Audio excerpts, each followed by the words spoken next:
So last week we talked about the body of the speech. And once you have the body figured out and you have your three main points, then you can figure out how you want to introduce or begin your speech. There's five main goals in the introduction, five things that you need to accomplish. First of all, you need to hook the audience, get them interested in listening. So you need something really interesting to get them hooked. Then you want to establish listener relevance. Why should they even listen to you? So you have to somehow get them to want to listen. Identify your thesis statement. You need to show that you are credible, and then create goodwill. When you create goodwill between you and the audience, that's showing that you're not going to just waste our time. All right, so let's talk about the number one thing, hooking your audience. How are you supposed to get their attention? Well, first, you could start with some sort of statement that's shocking. That's always a good way to get their attention.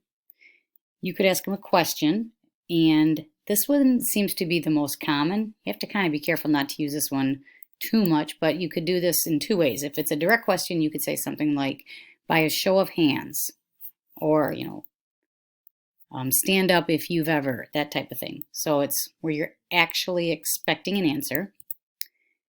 Or you could use a rhetorical question, in which that case you don't want anyone to answer. It's just kind of like you're throwing a question out there that you want them to think about.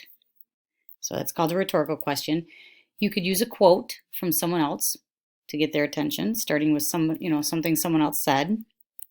You could tell them a short personal account of something that's happened to you personally. It's called an anecdote.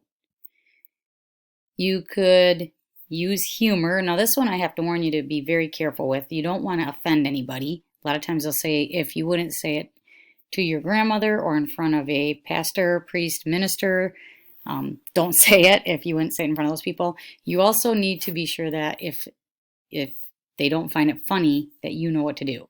So if it's like crickets, nobody's making a sound, nobody's laughing, how are you going to react? So be prepared, because you never know, that could happen. You can use an action. This one is quite often done with the demonstrative type of speech, but you could do something where you're actually doing some sort of an action to get their attention. And you could also build suspense. So those are all ways of getting their attention. So once you've done that and you've gotten their attention, you can move on. But the one thing you don't want to do, you don't want to start with the first thing being that you say, today I'm going to tell you about. That's boring. Don't do that. After you've grabbed their attention, you hook them in, you'll preview your main points, and then you'll move into the sort of a transition, and then you move into the body. So now that you know how to possibly start your speech, I want you to go back, watch the Jimmy V speech, and answer some questions that I'll post on Classroom.